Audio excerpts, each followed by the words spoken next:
Recently, Supreme Master Ching Hai graciously allowed our association members to gather for an international seminar.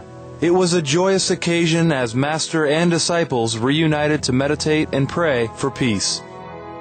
During this precious time, Supreme Master Ching Hai also spoke of the teachings of past masters and answered the spiritual questions of our association members.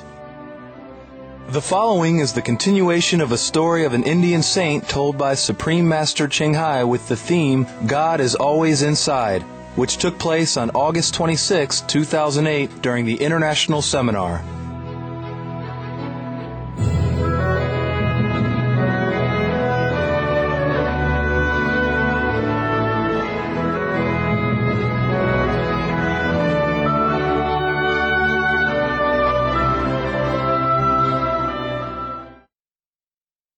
We were talking about Guru Amadas, who was already 72 years of age when he met his master. And his master is who else but his own brother next door. All this time, waited until he's 72 years old, doesn't even know where the God-man lives. Because most people take things for granted. In India, I knew one of the master. He never let any disciple stay longer than 6 months. So anyway, this is the typical things of the mind. Whatever Astunia cannot see very well, and whatever is easy, we think is not valuable. Suppose some stone would be as rare as diamond, then we'll be paying for it more than diamond. And I heard that they collected diamonds, a lot of them, but they hide them first. So it's not in abundance, because if it is in abundance, maybe people will want it cheaper. Then how come Guru Angad, even though he's his brother, but why do you think he gave him initiation at the age of 72? Because most of the time, 60, 65 is the maximum. Tell me, anybody knows? Why so old can still get initiation? Huh? Oh, the wise Buddha sitting there? Sincerity? Well, everybody is sincere at that age. I'm sure he knows what he wants already. If at that age you still dilly-dally about whether you should get initiation to save yourself or not, I don't think we can ever be sincere anymore. Huh? At that time you should be very lucky if somebody give you initiation, sincere or not. Family member? Are there such thing in a guru's house? No. No family member stuff. Even his daughter want to see him and had to wait until he calls. And even already feeling adventurous due to the sincerity of that old man, she still say, you stay here, I go get his permission first. So the master must have been very strict. Yeah. Well, that's the only thing to really keep the disciple in discipline, you know? Because we are so unruly. We get used to with being unruly like a horse without direction already, running all over like a wild horse already. And if you come to Guru and your Guru also say, never mind, do what you want, then you never do anything. Yeah? You go to the beach, you come home, you sleep, and then you go eat, you go back, sleep again. You will not meditate that much. Maybe his inner level is high. Inner level is high? Okay, perhaps. But that's not it, yeah? Destiny. Destiny? Oh, well, maybe. What else? He's already trained. Trained? By whom? By experience. Life experience. Life experience. Oh, God, it does take a long time until 72. Goodness sake. Life experience. He's been yearning for an answer. Aren't we all? Even the people are yearning, but 72, they're 72, no? Maybe he's already a vegetarian and follows the priests that. Ah, yeah, that would be it, I guess. Yes. Because that's the minimum requirement, no? Yeah. And mostly when people are too old, it's difficult for them to adopt vegetarian diet. Maybe cannot. And in India, it's not the same. He can drag his old body from Punjab all the way up to the pilgrimages, and 20 of them. So he could sit long also, I guess. He's healthy. He has been vegetarian all his life. Indian, many of them are vegetarian, majority. Until later on, we have other kind of religions coming, so people became less vegetarian people. The tradition has been a little bit wavering. Otherwise, before, most Indian people are vegetarian. So he must have been vegetarian all his life. And he's such a healthy guy, climbing 20 pilgrimages. And all the time, he's living nearby his brother, who's a God-realized person, and he could not realize it. And his nephew's wife always reciting something, and he has never paid attention, reciting the Holy Scripture, and he has never paid attention until then. So I guess his time is up, and what a long time he has to wait. You lucky. How old are you? 47? You look like 20. So young, no wrinkle, nothing. Good skin. I've seen you for 20 years now, and she looked the same like yesterday. You practice well, you stay young long. Before you came here, there were 2 Taiwanese came in here. Before I even came, so I came and see them.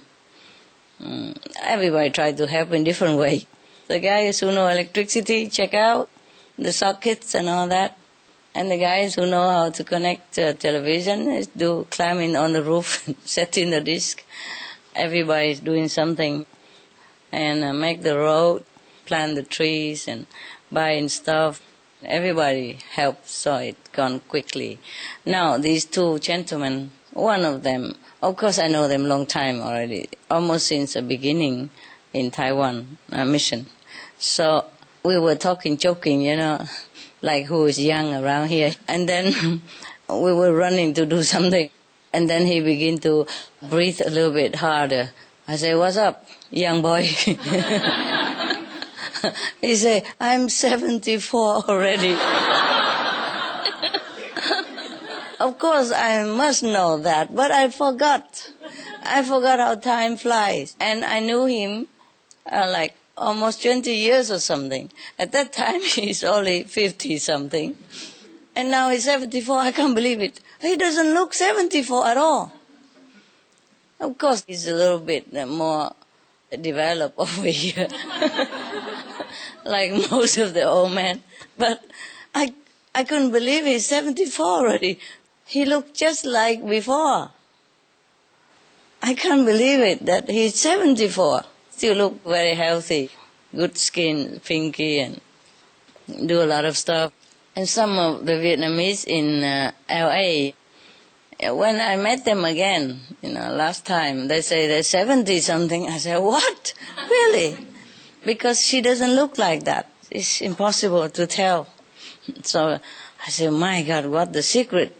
And she said, "I meditate very well, Master." She said, very diligently. This story, it's about a girl who fell into the house of prostitution. Just to let people know that no matter where you are, if you are a saint, you are a saint. And that we should not judge a saint for where they are or what they appear to do. Sometimes they appear to be like this, like that, or appear to do this, to do that. But in their soul, they are clean like the lotus in the mud. There was a great renowned saint, a lady saint. Her name is Rabia. She was very beautiful when she was a young girl. And because of her beauty, she was at one time abducted by thieves who sold her to the owner of a house of prostitution, where she was expected to do as every other woman living in that same house. On the first night in her new surrounding, a man was brought to her room, and she immediately entered into conversation with him. She said, "Ah, it is good to see such a nice young man. Please make yourself comfortable in that chair while I pray a little. If you like, you may also pray with me." Go in the prostitute house. Pray with me. You think the man still have any mood after that? She doesn't know what to do. The young man was surprised. Of course, he didn't expect such an attitude from such a place like that. So he was very surprised. But he knelt down on the floor beside Rabia, and both of them prayed for some time. This is India.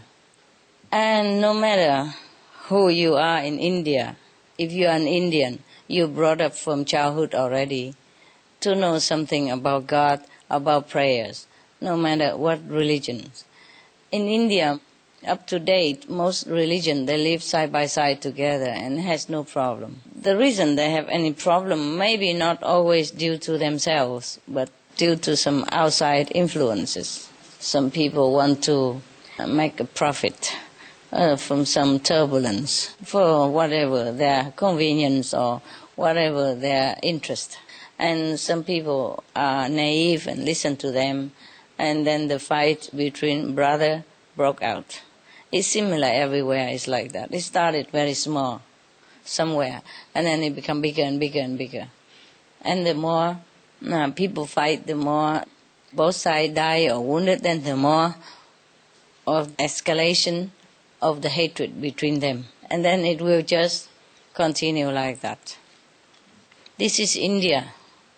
So it was very good that she behaved like this, and even the men enter in that house, but they would listen.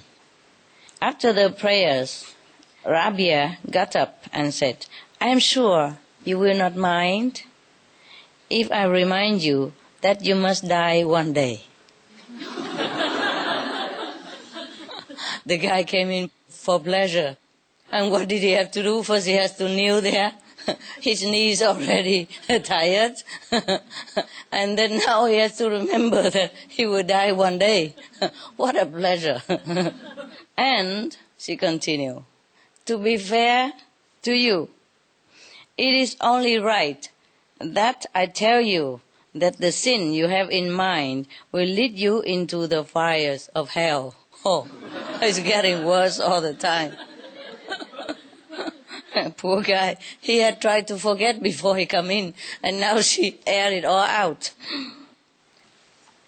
"Please, for your own sake, consider if you wish to commit the sin and thus jump into the flaming inferno, or if you would prefer to avoid this fate." So the man is already like the instant noodle in the boiling water. So it was very soft and very, very obedient kind of.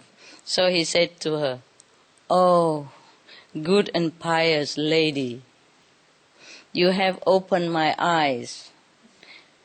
And the young man was surprised and said thus. And he continued, "Which always before were closed to the meaning of this sin. I promise earnestly never to visit a house such as this again."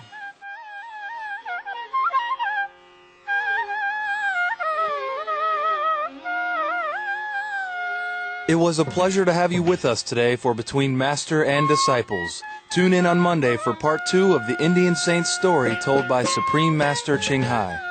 Please stay tuned for Animal World, our co-inhabitants, up next right after Noteworthy News here on Supreme Master Television. May Providence grace your life with tranquility and divine love.